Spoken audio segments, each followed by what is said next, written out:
So this is my 10th time making this video, but I wanted this one to be a bit more succinct and to the point. So today is the close, and we're in the mid range of the month on the first quarter, on the first half of Q2. So it's looking pretty solid. I had a lot of apprehension going into it because I was really not fully aware or recollectant of what happened last year around this time with the breakout. And so to see all of the opportunities that were presented across the board on whether it was the forex market, the indices, or the equities, there didn't seem to be much of a deviation of the success that I found in Q1, right? I mean, that is very, very great news. It's really good.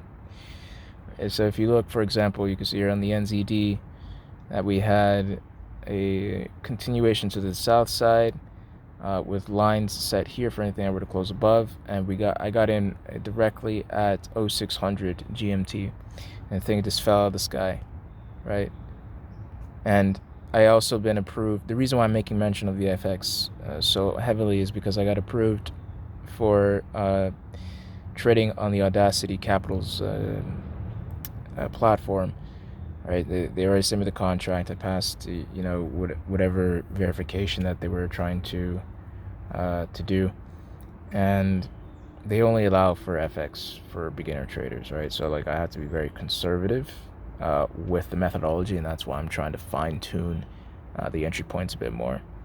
But this is really cool, right? If for some reason, like let's say the margin is going to be the primary concern or a dilemma when I'm trading, then yeah, I'll just go with a prop firm and build the capital in that way, and that should pan out. No challenge required.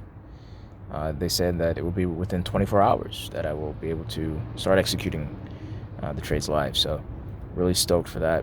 But then going into some of the other opportunities, you can see on the Nas, this thing just pumped like 200%, like it was nothing, right? And it did the same thing yesterday. The question I've been having on the back end, though, is like, how do you optimize on the risk and the reward? Because you can see here that this candle was a bit large, and then we had this wick on this back burner here, so you also had to account for that. And when you did the calculation, it only allowed for you to enter on 10% if you wanted to be somewhat relatively intermediately conservative.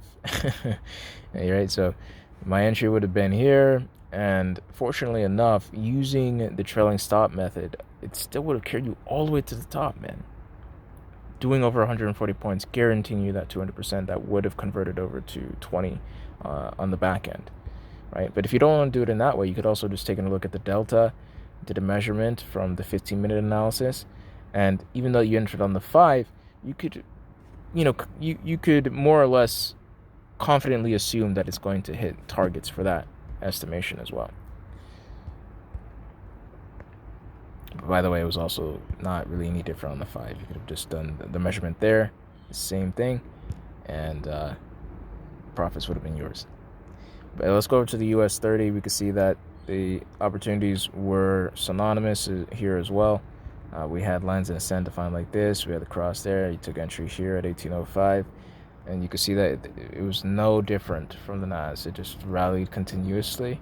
And it was actually the one that I got in on because I had to deal with some data suspension that I had on my phone earlier.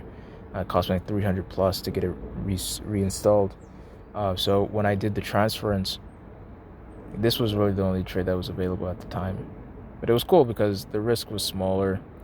And so I took entry here, and everything panned out fine.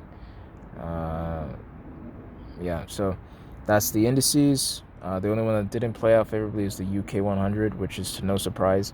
I was watching one of Lambo Arul's students give commentary on like how he likes to trade and things like that, and he seems like a pretty cool guy, man. Like, he's over in Britain, and he just recently transferred to becoming a full-time trader. And it appears that he doesn't trade London, which is ironic, but he also doesn't trade Tokyo. He trades exclusively the New York market, And to be even more precise, he focuses directly on the NAS 100. Right, and that's great news. That means that I'm seeing the correct nuances within the charts, but I'm also capable of acknowledging the how should I say it? I'm also capable of acknowledging the specifics to what others are doing, right? The other successful guys that are in the industry, they all seem to have the same sort of orientation to the NASDAQ over the US 30 and over any other Forex pair, like Ty is focused on the NAS. He even made a song on it. Not a song on the US 30, a song on the NAS. And there's this one guy who's not in the Forex community, but who's also he's in the equities market, but he's also very happy and specific to trading just the NASDAQ. And then we have some guy from options from Trader Society, Young Cat. I think we have a very similar affinity for trading. He also looks at the NASDAQ pretty readily. Then there's Ricky Gutierrez, who's also focused more on the equities market, who is very up-to-date and savvy on the NASDAQ. And I think that's about it. There might be one other person in there. But that's neither here nor there. All right, a lot of successful guys love the NASDAQ, and I love it too. So that's correlation. That's what I'm looking out for, is correlation. So the UK is second rate. I'm not going to be trading it that aggressively anymore, just because of what it's done today. It's faked out twice, I think. It really grinds my gears. All right, but if we go over to like GJ and shit like that, I was just saying that, I mean, the market has just been so beautiful. I can't fathom why, but it's been so grand that you could have capitalized on this entire swing with a single candle of risk on the 5. For the Forex, that's a big deal, man, because you could really apply that leverage and just do outlandish returns in a very quick period of time. Just look at that. We had that on GJ. We had it on the AU as well. And the pullback was flawless, right? This was the candle of break. Liquidations here.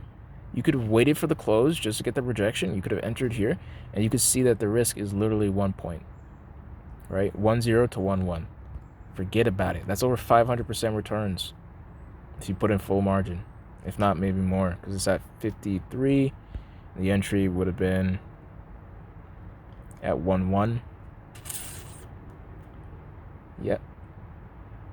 It's about 600%. And that's not it. So I actually also went over to the TOS just to see what I would find over there. And there's no differentiation. It is all the same. I looked at the SPY, which is Trader Society's cash crop. And it was amazing. It was really good. The returns were egregious. Over to the SQQ, which is Ricky Gutierrez's cash crop, and it was also outlandish in terms of ROI. You would have entered here at 1020, and you were just continuously taking price to lower lows. Even had a continuation pattern here that was also really solid. You could went over to the AMC, where you had lines defined here in the pre-market. You had the cross there. The risk was a bit high, but the trade was still valid, right? It was accurate, which is the most important thing. And the list goes on and on and on. If we tried trading the NDX on the 2-minute, there would have been even a higher plethora of different opportunities that would have been available. You would even have been able to kind of hedge it to the downside at one point, which was not too bad, right? Given the palatability of scaling it a bit more aggressively in terms of your risk management. But then if we look over here, you could see that Tesla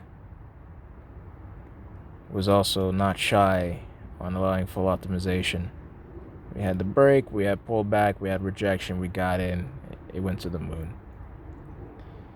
I think that's it, man. I think that's it for the analysis today. I don't want to review too many different securities. I'll make this the last one. HP Corporation, you motherfuckers. This is exactly what I didn't want to do. I knew there was going to be an outlier if I went into like smaller cap securities. But that's why I don't trade those, right? That's why we trade indices, is to prevent this sort of discrepancy. But yeah, so what would have happened here is you would have had lines defined like this, and it would have been a nightmare. You would have gotten a call there, it would have went south. Then you would have had a call here, then it would have went north. Then you would have had a call here, then it would have went north. So this was really bad. This is a trader's worst nightmare.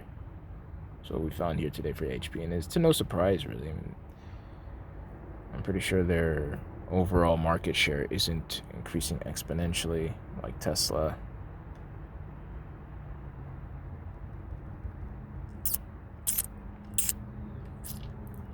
Yeah, so the hype's not there for them. Look at that, it's consolidating all the way out on the daily since the beginning of the year.